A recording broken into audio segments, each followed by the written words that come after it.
next video, tara, andito ulit si Kel, aka Butchog na Butchog na Butchog. At ayan nga po, habang si Kel ay nagkakanda, enjoy dyan, sa kayugyug dyan, ay nako, ako'y umano sa kanila at ako'y nagugutom, no? Hindi ko kasi kayang sabayan ng mami niya dyan sa sakay-sakay dyan sa mga yumuyug-yug na yan.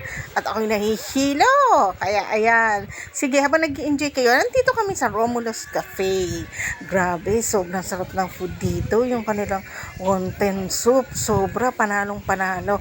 In fairness ha, wala silang katakot-takot na maglagay ng pampalasa sa pagkain nila. Napakasarap ng food nila dito. Recommendable. Diyos ko po, super sarap. Yan nga po, oh, puro laman. Hindi rin tinipid sa mga ingredients, ano? At akala ko is, ano lang yung kanilang kainan. Itong resto na to. Akala ko is, simpleng Romulo Cafe lang. No pala, ito ay from the roots of Carlos P. Romulo. So, kaya namin napatunayan is nakita kasi namin dun sa mga paligid. Ayun yun, nasa unahang mga pictures.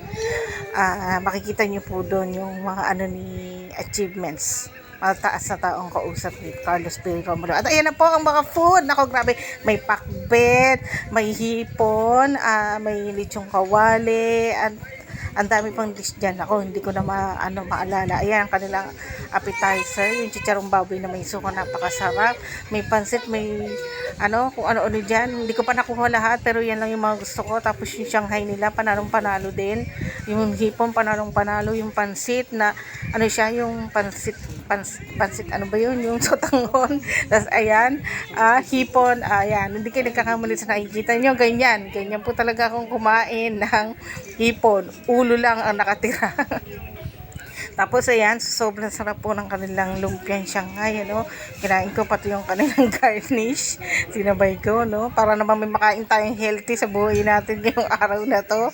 Ayan, hipon uli, di ba? Lapang, sige, sunod-sunod lang. At yan, sa pagkakataon na yun, tinakpong kay bibig ko kasi sobrang, nabuwala na ako dun sa beef na islubo ko na yun, Pero super lambot naman. Lahat ng food nila, super lambot, super sarap, di tinipid sa ingredient, lalong-lalong hindi tinipid sa lasa.